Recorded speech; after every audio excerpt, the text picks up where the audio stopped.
नमस्कार मित्रो, स्वागत आहे तुमचं आजची मराठी कथा या आपल्या आवडत्या यूट्यूब प्लॅटफॉर्मवर. आज ऐकूया संघर्षकन्या कादंबरीचा भाग 28वा. कादंबरीचे लेखक श्रीयुत अशोकजी आगळे सर आणि आवाज सिद्धांत. कथा भागाला सुरुवात करण्यापूर्वी एक छोटीशी आठवण. चॅनलवर प्रथमच आला असाल किंवा अजूनही आपलं चॅनल सबस्क्राईब करायचं राहून गेलं असेल तर नक्की सबस्क्राईब करा आणि आपला प्रतिसाद कमेंट सेक्शनमध्ये नक्की नोंदवा. त्यामुळे मला नक्कीच प्रोत्साहन मिळणार आहे. सुरुवात करूया कथा भागाला. श्याम आणि बिजलीचा संसार नव्याने सुरू झाला होता.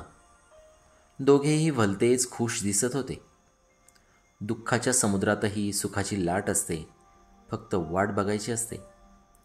बायकोच्या सुखापासून जवळजवळ 10 वर्ष वंचित असलेला श्याम आता खूप खुश होता. माणसानं कितीही आटापिटा केला, सुख तरीही जे आपल्या नशिबात असेल तेवढंच मिळतं. सर्वांच्या नशिबात सुखाचा उपभोग लिहिलेला असतो. काहींना उंजळभर मिळते तर काहींना रांजणभर. पण जे मिळालं त्यात आनंद मानून पुढे जाणं यालाच जीवनातील समाधानाची प्राप्ती असं म्हणतात. श्याम आणि ताई दिवस दिवस एकमेकांच्या आसपासच राहायची. रात्रीचा तर प्रश्न असायचा कारणच नाही. दोघांनाही एकमेकांचा सहवास आवडत होता, हवा हवासा वाटत होता. सुमन जवळून हे सगळं बघत होती. मनातून आणखी आणखी दुःखी होत होती. ती स्वतःचे मागचे दिवस आठवायची. श्याम आता ताईचा स्वयंपाकही स्वतंत्र व्हायला लागला होता. कधी मनोहर साहेब आले तर त्यांचा स्वयंपाक सुमन करत असायची. मनोहरला अजून सुमनची भूतकाळातली कथा आणि सध्याची व्यथा माहीत झालेली नव्हती. मनोहर स्टुडिओत आला की सुमनजवळ गप्पा मारत असे. सुमनही आता मनोहरबरोबर मोकळी बोलायला लागली होती. श्याम, ताई आणि सुमन कधीकधी संध्याकाळी एकत्र बसून गप्पा मारत बसायचे. श्यामच्या लग्नाचा प्रश्न सुटल्यामुळे बिजली थोडीशी आनंदी झाली होती. एकटी असली की तिला पण वाटायचं आपण पण किती दिवस असं एकटं राहायचं. अनेकदा मनातून शारीरिक संबंधाची इच्छा व्हायची. ती मन मारून त्यातून बाहेर पडायची. अशावेळी मानसिक तणाव वाढायचा. रात्र रात्र झोप येत नसायची. त्या काळात 4-6 दिवस खूप तणावात जायचे. 8-10 दिवस झाले की त्यातून ती बाहेर पडत असायची. एक दिवस दुपारच्या वेळी बिजली घरी एकटीच असताना तिची मैत्रीण अंबिका घरी आली होती. ती आली की त्या दोघींमध्ये मोकळ्या गप्पा होत असायच्या. अंबिका तिला सांगायची, किती दिवस भावनांवर आवर घालशील ग? भावनेच्या भरात एखाद्या चुकीच्या ठिकाणी मन गुंतलं की बाहेर पडता येत नाही. एकमेकांची आवड निर्माण झाली, आवडीनिवडी समजल्या की तो आपल्याला जपायला सुरुवात करतो. आपल्यालाही आधार मिळाला की आपल्यालाही त्याची ओढ निर्माण होते. आपले कौतुक केलं की आपल्याला जो जपतोय असं वाटतं. कधी त्याच्या प्रेमात पडतो ते समजत पण नाही. अनपेक्षितपणे हे सर्व काही घडून जातं. एकदा प्रेम झालं की पुढे काही दिवस काहीही कळत नाही. म्हणून प्रेम आंधळं असतं असं म्हणतात. प्रेम झालं की अनायासे पुढची स्टेप असते ती शरीर संबंध. ते दोघात एकदा आले की मग त्यातून बाहेर पडणं अशक्य असतं आणि सगळ्यांचा विरोध झुगारून त्यापुढं लग्न. अंबिका सांगत होती. बिजली ऐकत होती. मध्ये मध्ये हं हं असं बोलत होती. अंबिका तिला हसून म्हणाली, अगं सगळं करून बसली आणि तुला माझ्याकडूनच ऐकायचं होतं ना फक्त. यावर बिजली आणि अंबिका दोघीही जोरजोरात हसायला लागल्या. बिजली त्यावर बोलली, आता माझं वय झालंय ग, आता कशाला पाहिजे मला काही. त्यावर वरवरचं बोलतीयस काय? तू मनातून हे खूप इच्छा आहे तुझी पण बोलत नाही आहेस. मला माहिती आहे. असेल कुठंतरी चालू, कळू देणार नाहीस तू. खूप बिलंदर आहेस तू, माहिती आहे ना. आणि या ऑर्केस्ट्रा तमाशा क्षेत्रात तर मला माहीत नाही होय. सगळ्या जगाला माहिती आहे तुमचं कसं असतंय ते. बिजली तिच्याकडे बघत, ए आंबे, जास्त शहाणपणा शिकू नको मला. आम्ही काय करतो आमच्या मनाला माहीत. कोण काय म्हणतं यापेक्षा आपलं मन आपल्याला माहीत असतंय. गप्प बस. दोघी मैत्रिणी खूप वेळ गप्पा रंगल्या होत्या. अंबिका म्हणाली, एक खरं आहे, महिला मात्र घरातलं सगळ्यांचं व्यवस्थित चालावं म्हणून खपतात. स्वतःसाठी जगण्याला त्यांना वेळ नसतो. तू आता लग्न करून टाक बरं. यावर मिश्किलपणे बिजली म्हणाली, असं का? मग शोध एखादा नवरदेव. चल, माझी खूप काळजी आहे ना तुला, शोध बरं. अंबिका त्यावर सांगायला लागली, मला माहीत होतं ग, इतके दिवस तुझ्याशी मैत्री करून मला मन ओळखता येत नाही असं तुला वाटतं का? माझी एक मैत्रीण आहे, सपना. ती तुझ्याविषयी विचारत होती, बिजली लग्न करेल का म्हणून. तिच्या ओळखीत एक शेठ आहेत, कोणीतरी त्यांना तिला विचारायला सांगितलं होतं. मी विचारून घेते, पण तू आता माघार घेऊ नको बरं. माणसानं जगायला शिकलं पाहिजे. वेळ हातातून जाण्याआधी वेळेलाही पंख असतात, हे विसरायचं नाही. त्यावर बिजली बोलली, बाई आंबे, तुझं सगळं म्हणणं ठीक आहे ग, पण अंदाज माणसाचा असो की पाण्याचा, एकदा चुकला ना की बुडणं निश्चित असतं बरं. बराच वेळ गप्पा मारून अंबिका निघून गेली. बिजलीला एक नवीन विषयात विचार करायला भाग पाडून, नेमकं कोणी विचारलं असेल, कसा असेल तो, कुठला असेल, काय व्यवसाय असेल बरं त्याचा, या सगळ्या प्रश्नांची उत्तरं ती स्वतः बराच वेळ शोधत होती. माणसानं दुसऱ्याचं भलं करून लोकांचे आशीर्वाद जमा करायचे, तळतळाट कुणाचा घ्यायचा नाही. धनसंपत्ती कितीही असू द्या, ती बरोबर नेता येत नाही. तळतळाट सुखाने खाऊ देत नाही. माणसाच्या मनाप्रमाणे सगळ्या गोष्टी झाल्या तर ती देवाची कृपा समजायची. मनाविरुद्ध काही घडलं तर ती देवाची मर्जी समजायची. दोन्हीतही समाधान नक्की मिळणारच आहे. सगळ्यात समाधान मानून बिजलीचं जगणं चालू होतं. कदाचित देवाच्या मनात आलं असेल म्हणून माझी लग्नाची इच्छा झाली आहे, त्यामुळेच कदाचित अंबिका तो विषय घेऊन आली आहे. त्याची जशी मर्जी असेल तसं होईल, असं मनाला समजावत ती उठून आवरायला लागली. तेजू आल्यावर त्या दोघी तिच्या स्कूटीवर बसून बाहेर जाणार होत्या. मोराच्या पंखात रंगांची गुंतवणूक करून किती मनमोहक दिसतं ना ते. अगदी तसंच आपल्या आयुष्याचंही असतंय. सुख, दुःख, प्रेम, ममता, आपुलकी याबरोबरीनेच द्वेष अशा अनेक धाग्यांची गुंतागुंत माणसाच्या आयुष्यात असूनही ते मानलं तर खरोखर सुंदर असतं. प्रत्येक गोष्ट त्यासाठी सकारात्मक घ्यायला हवी. तेजू आणि बिजली बाहेर फिरायला निघाल्या होत्या. सफाईदारपणे तेजू सुसाट गाडी चालवत होती, तर शरीराचा तोल सांभाळत बिजली मागे बसली होती. रस्त्यातच तेजूला तिची मैत्रीण दिसली. गाडीला ब्रेक मारत तिने गाडी बाजूला घेतली. हाय हाय विनू, हाय श्रेया, असं म्हणत ती पळतच त्यांच्याकडे गेली. विनू आणि श्रेया एकमेकांचे मित्र होते. श्रेया तिची जिवलग मैत्रीण होती. विनू त्यांचाच वर्गात शिकत होता. आपल्याबरोबर आई आहे याचं भान तिला राहिलं नव्हतं. बाजूलाच तेजूचा मित्र ॲरॉन उभा होता. तेजू त्याच्याकडे बघत यांच्याशी बोलत होती. मधून बिजलीकडे बघायची. तिघे हळूहळू आवाजात कुजबुजत होते. थोड्याच वेळात ॲरॉन त्या तिघांकडे आला आणि उभा राहिला. तो फक्त उभा राहून तेजूकडे बघत होता, तर तेजू त्याच्याकडे डोळ्यांची भाषा एकमेकांना समजत होती. थोड्या वेळात स्कूटीला किक मारून तेजू आणि बिजली पुढे निघून गेल्या. जाताना हे माझ्या वर्गातले मित्र असल्याचं तेजूने बिजलीला सांगितले. त्यावर, या वयात थोडंसं जपून वागायचं तेजू. इतकंच बिजली म्हणताच, मम्मा चालतं गं सगळं कॉलेजमध्ये, आणि मला सगळं समजतंय बरं, आता उगीच सतत सूचना देत जाऊ नको बरं. त्यावर बिजली गप्प झाली. एका कपड्याच्या मोठ्या शोरूममध्ये गाडी लावून त्या दोघी आत गेल्या. नवीन प्रकारचे तुकडे असणारे अनेक डिझाईनचे कपडे तेजूने चॉईस केले होते. बिजली तिला ते घेऊ नकोस असं सांगायची, तर तेजू मात्र तिचं काहीही न ऐकता तिला आवडेल तेच कपडे निवडत होती. कपड्याचे भरमसाठ बिल देत बिजली मुकाट्यानं घरी आली. तिला कोणत्याही गोष्टीमध्ये तेजूला दुखवायचं नव्हतं. येताना रस्त्यात भाजी बाजारात गाडी थांबवली. भाजी आणायला बिजली बाजारात गेली. प्रत्येक भाजी निवडून घेऊन त्यावर बाजारभाव करून तिने भाजी घेतली.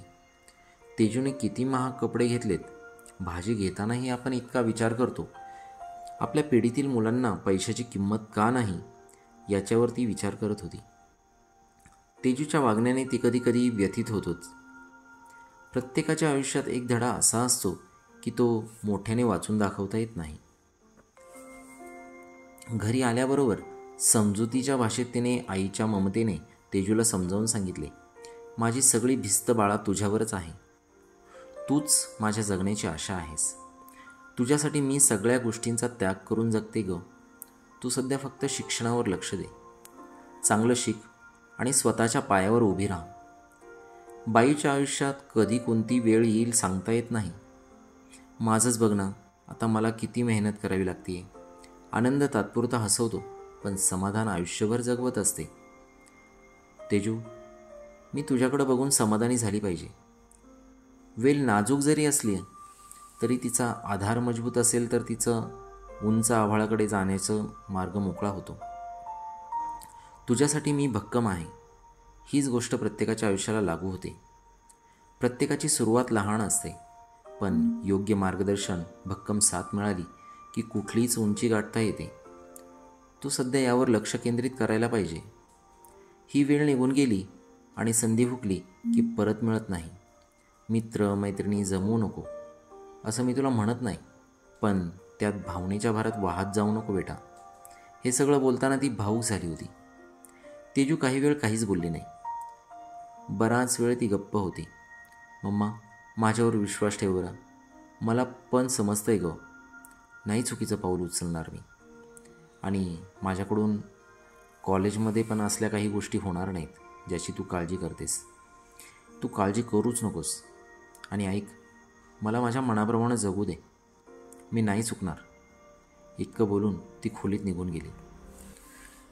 बिजली बराच वेळ विचार करत होती. रस्त्यात दोन मित्र भेटले तेव्हा त्या संवादातील बारीक हालचाली अंदाजे बिजलीने टिपल्या होत्या. कॉलेजमध्ये चालतंच, पण त्यात ही पोरगी चुकीच्या आमिषांना बळी पडली तर? तेजूबरोबर अधिक बोलावे म्हणून ती तिच्या खोलीत गेली. मोबाईलवर कोणाशी तरी तिची चॅटिंग चालू होती. बिजली खोलीत अचानक आली हे बघून तेजू थोडीशी दचकली. मोबाईल बाजूला ठेवत, काय गं मम्मी? काय नाही गं, कोणाशी बोलत होतीस? त्यावर, काय नाही, अभ्यासाचं बघत होते मम्मी, असं तेजू म्हणाली. इकडे ये, बाहेर ये जरा. आणि त्या मोबाईलला थोडंसं बाजूला ठेवायचंच, समजलं ना? असं बिजली म्हणताच ती बाहेर आली. आपली माणसंच आपल्याला दुखावत आहेत असा मुलांचा जेव्हा समज होतो ना, त्यांना परकी माणसं आपली वाटायला लागतात. आपल्या माणसांचं दुखावणं हे आपल्या हितासाठीच असतं, पण मुलं मात्र समजून घेत नाहीत. तेजूला बराच वेळ बिजली समजुतीच्या गोष्टी सांगायला लागली. तेजू झटक्याने पुन्हा आत बेडरूममध्ये निघून गेली. बिजली थोडीशी चिंताग्रस्त झाली होती. तेजूचे वागणे तिच्या डोक्याला लागत नसले, मनाला पटत नसले तरी ती तिला दुखावत नव्हती. त्यांच्या गल्लीत गृहिणी असणारी तेजूची एक मैत्रीण होती, शालू. बिजली घरी नसली की तेजू तिच्याबरोबर गप्पा मारायला तिच्याकडे जात असायची. शालन बी कधीकधी तेजूकडे यायची. त्यांच्या मैत्रीची बिजलीला कल्पना होती. बिजलीची आणि शालूची इतकी घडसण नव्हती. तेजूने दुपारी शालूला फोन करून घरी बोलावले. त्या दिवशी बिजलीही घरी होती. आज प्रथमच बिजली घरी असताना शालन आली होती. तिघींच्याही गप्पा चालू झाल्या होत्या. तेजूने, मम्मा, ही शालू कोल्हापूरची बघ, किती मस्त चाललंय बघीचं. नवरा कंपनीत काम करतोय, खूप शिकली बी नाही तरीही बघ कसं चाललंय. आणि तू सांगते मला शिक्षण, नोकरी आणि करिअर. यावर शालन हसायला लागली. शालूने आपली कहाणी बिजलीला सांगावी असं तेजूची इच्छा होती. त्यासाठीच तिने तिला खास बोलावलं होतं. सोहळा दररोज करावा आपल्या आयुष्याचा. काय माहीत उद्या आपण आहोत किंवा नाही. जग मात्र आपल्या असण्या नसण्याने थांबत नाही. याप्रमाणेच तेजू स्वच्छंदी जगत होती. बिजली म्हणाली, शालू काय गं, काय म्हणते तेजू? त्यावर, काही नाही ताई, ती ना उगीच चिडवत असते मला आणि मी पण तिला. चालतं आमचं दोघींचं. नाही गं, पण ती काय म्हणते मग? पलंगावर पडल्या पडल्याच बिजली म्हणाली. शालू बोलायला लागली, ताई, मी शेतकरी कुटुंबातील. शाळेत बसनं जायची. 10वीत गेली आणि आईनं लग्नाचा तगादा लावला. मला शाळा शिकायची हा हट्ट मी बापाकडे धरला. बाप माझं सगळं ऐकायचा. 12वीत गेले आणि त्याचं बसने जाणाऱ्या संपतशी माझी नजरानजर झाली. ओढ निर्माण झाली आणि झालं प्रेम. घरी ही गोष्ट समजली आणि माझी शाळा बंद. 12वीतून मला काढून घेतलं. घरातून कोणी मला बाहेर जाऊ देईना. तो मुलगा खालच्या जातीतला होता म्हणून मला खूप घरच्यांनी त्रास दिला.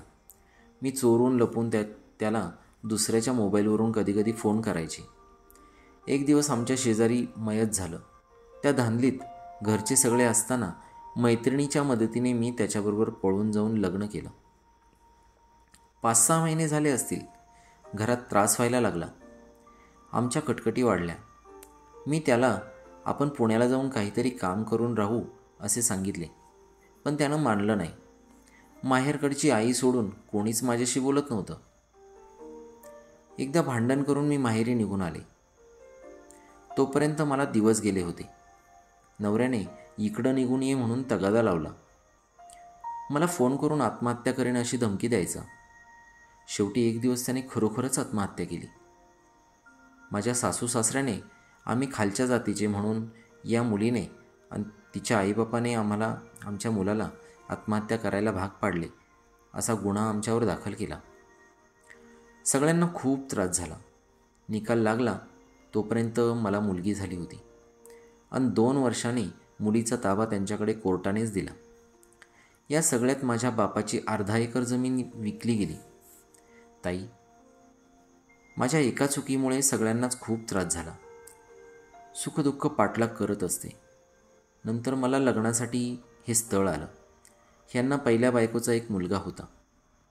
त्यांची बायको गेली एका अपघातात. त्यांनी मला स्वीकारले. आता दोघांचं मजेत चाललंय असं तिने सांगितलं. बिजलीने तेजूला सांगितलं, बघ तुझीच मैत्रीण आहे ना, काय सांगते, एक पाऊल चुकलं तर सगळ्या घरच्यांसह किती त्रास झाला, किती सहन करावं लागलं त्यांना. तुला यासाठीच सांगते बाळा. तेजू धाडसाने बोलू लागली. मम्मा, पण तिचं छानच झालंय की नाही. तेजू, अगं आज छान दिसतंय तुला. तू फक्त आजचा आनंद बघते तिचा. मागच्या काळात काही दिवस जगावं की मरावं असं झालं असेल यात सगळ्यांना. आणि तू पण ना आता एवढ्यात खूप धाडसाने बोलतेस माझ्यासमोर. अनुभव वाढतो ना तसं आयुष्यसुद्धा कमी कमी होत जातं. महत्त्वाकांक्षेने क्षितिज रुंदावत जातं, पण समाधान मात्र हरवून जाते. त्या वयातील गरजा किती मामुली असतात हे शेवटी कळतं.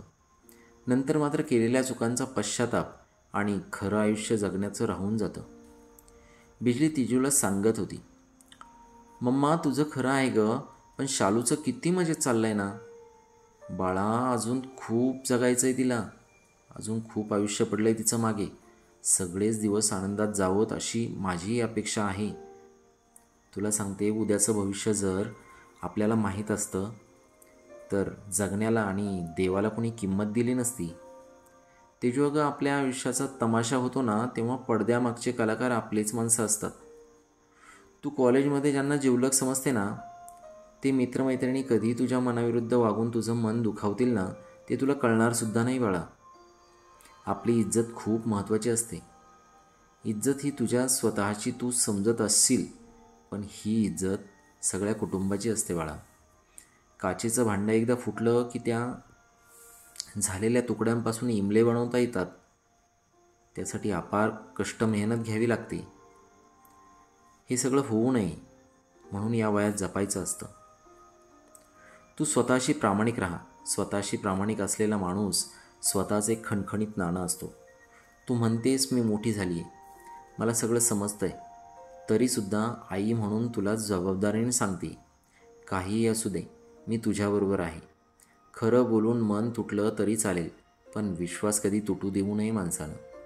आई कालपासून माझ्याबरोबर फक्त याच विषयावर का बोलत असेल हे तेजूला समजत नव्हतं. माझ्या आणि ॲरॉनच्या जवळीकतेची हिला कोणी माहिती तर दिली नाही ना. क्रमशः. धन्यवाद मित्रांनो. या कथेमध्ये आणखी एक ट्विस्ट आलं आहे. तेजूचं आणि ॲरॉनचं प्रेम अथवा मैत्री या नवीन ट्विस्टमुळे या कथेमध्ये आणखी कुठलं वळण घेतलं जाणार आहे याच्याविषयी जर आपल्याला जाणून घ्यायचं असेल तर नक्कीच पुढच्या भागात आपण भेटूया. तोपर्यंत आपण आपली काळजी घ्या आणि आनंदी राहा. कुठलीही चूक आयुष्यात खूप महागात पडते. त्यामुळं उचललेलं प्रत्येक पाऊल सावधानतेने आणि अचूक पडेल याच्याबाबत जागरूक राहा. धन्यवाद.